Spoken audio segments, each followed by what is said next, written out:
ಏನೇನು ಮಾಡಲ್ಲ ಅವರು ಪಾಪ. ಯಾವ ಬ್ಯಾಡ್ ಹ್ಯಾಬಿಟು ಇಲ್ಲ. ನಾಟ್ ಈವನ್ ಅಡಿಕೆ ಸಹ ಹಾಕಲ್ಲ. ಅವರಿಗೆ ಲಿವರ್ ಕ್ಯಾನ್ಸರ್ ಅಂತ ಕನ್ಫರ್ಮ್ ಆಗಿತ್ತು.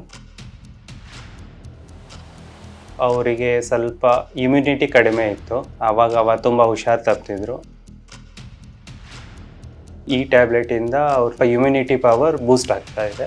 ಇದರಿಂದ ಅವ್ರಿಗೆ ಪೇನ್ ಎಲ್ಲ ಕಡಿಮೆ ಆಗ್ತಿದೆ. ಅಂದರೆ ಲೈಕ್ ಅವ್ರದ್ದು ಸ್ಟಮಕ್ ಪೇನ್ ಆಗಲಿ, ಆ ಥರ ಕಾಲು ನೋವು, ಊತ ಎಲ್ಲ ಕಡಿಮೆ ಆಗಿದೆ ಸ್ವಲ್ಪ. ನಮಸ್ತೆ, ಪಾರ್ಶ್ವನಾಥ್. ನಾನು ಜಯನಗರನೇ. ನಮ್ಮ ಮಾಮ ಆಗಬೇಕು. ಅವ್ರ ಹೆಸರು Anil Biraj. Around is about 73 years. ಅವರಿಗೆ ಲಿವರ್ ಕ್ಯಾನ್ಸರ್ ಅಂತ ಕನ್ಫರ್ಮ್ ಆಗಿತ್ತು. 5 months ಅಂತೂ ಆಯ್ತು. ಇಲ್ಲಿ ತಗೊಳಕಂತೂ ಟ್ಯಾಬ್ಲೆಟ್ ತಗೊಳಕಂತೂ ಆಲ್ರೆಡಿ ಇದು 3rd ಕೋರ್ಸ್ ಅನ್ಸುತ್ತೆ. ಈ ಟ್ಯಾಬ್ಲೆಟ್ ಇಂದ ಅವ್ರ ಇಮ್ಯುನಿಟಿ ಪವರ್ ಬೂಸ್ಟ್ ಆಗ್ತಾ ಇದೆ. ಪೇನ್ ಎಲ್ಲ ಕಡಿಮೆ ಆಗಿದೆ. ಟ್ರೀಟ್ಮೆಂಟ್ ಎಲ್ಲ ನಡೀತಾ ಇದೆ. ಟ್ಯಾಬ್ಲೆಟ್ಸ್ ಎಲ್ಲ ರನ್ನಿಂಗ್ ಇದೆ. ಅದ್ರ ಜೊತೆಗೆ ಇದನ್ನು ನಡೀತಾ ಇದೆ. ಏನೇನು ಮಾಡಲ್ಲ ಅವರು ಪಾಪ. ಯಾವ ಬ್ಯಾಡ್ ಹ್ಯಾಬಿಟು ಇಲ್ಲ.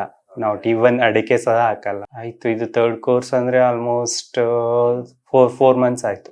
ಮುಂಚೆ ಅಂದ್ರೆ ಲೈಕ್ ಅವರಿಗೆ ಸ್ವಲ್ಪ ಇಮ್ಯುನಿಟಿ ಕಡಿಮೆ ಇತ್ತು. ಅವಾಗ ತುಂಬಾ ಹುಷಾರು ತಪ್ತಿದ್ರು. ಇದರಿಂದ ಅವ್ರಿಗೆ ಪೇನ್ ಎಲ್ಲ ಕಡಿಮೆ ಆಗ್ತಿದೆ. ಅಂದ್ರೆ ಲೈಕ್ ಅವ್ರದ್ದು ಸ್ಟಮಕ್ ಪೇನ್ ಆಗ್ಲಿ, ಆ ತರ ಕಾಲು ನೋವು, ಊತ ಎಲ್ಲ ಕಡಿಮೆ ಆಗಿದೆ ಸ್ವಲ್ಪ. ಅವ್ರದ್ದು ಕಂಡೀಷನ್ ಸ್ವಲ್ಪ ಬೆಟರ್ ಆಗಿದೆ. ಡಾಕ್ಟ್ರು ಹೆಲ್ಪ್ ಮಾಡುತ್ತೆ ತಗೊಳ್ಳಿ ಅಂತ ಹೇಳಿದ್ದಾರೆ. Thank you.